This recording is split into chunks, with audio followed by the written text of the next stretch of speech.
Topping our world lead, police flooded the streets to crush a remarkable uprising in major Chinese cities last night, fueled by the country's strict COVID policies, rare dissent over the ruling party, and severe Chinese government censorship.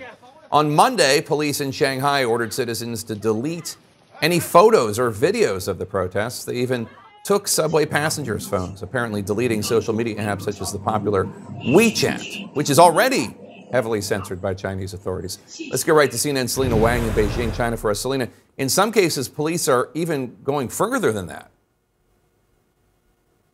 Yeah, there are even reports from protesters that police have visited their homes. I mean, China here, they're using its playbook of repression, surveillance, individual intimidation tactics, and also police flooding the places where protests have broken out in recent days and proactively going to any places where potential future protests are planned in order to stop them from ever happening. I was at the protests in Beijing earlier this week. When I went back to the exact same location the following day, it was eerily quiet with masses of police cars as far as the eye could see. And what is chilling here, Jake, is that some of this intimidation playing out in broad daylight in massive metropolitan cities. Police randomly stopping people walking around where protests broke out in Shanghai. You can see in the video there, ordering people to delete content from their phones. There are other videos that appear to show police randomly checking the cell phones of passengers on the subways in Shanghai. Protesters have told us that police are checking if people have installed VPNs that can be used to circumvent China's firewall. Protesters need VPNs in order to use banned apps like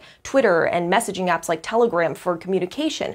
Now, remember, the key purpose of China's giant security apparatus is to prevent social unrest like this, to stop the momentum in its tracks, and it appears to be working because protests have become smaller, more scattered since Sunday, and social videos show police breaking up an attempted protest on Monday night in Hangzhou, with videos showing a woman being dragged away, screaming, police violently pushing people around. Jake. And Selena, a Chinese party official finally issued an official, albeit veiled, response to these protests. What did they have to say? Yeah, exactly. This was the first reference, but it was incredibly veiled. Prior to this, officials had been completely ignoring what was happening and, of course, censorship on overdrive to erase every evidence that these protests ever happened. So state media on Tuesday wrote that China must, quote, resolutely strike hard against infiltration and sabotage activities by hostile forces, as well as criminal activities that destabilize social order. Now, this follows what one protester told us.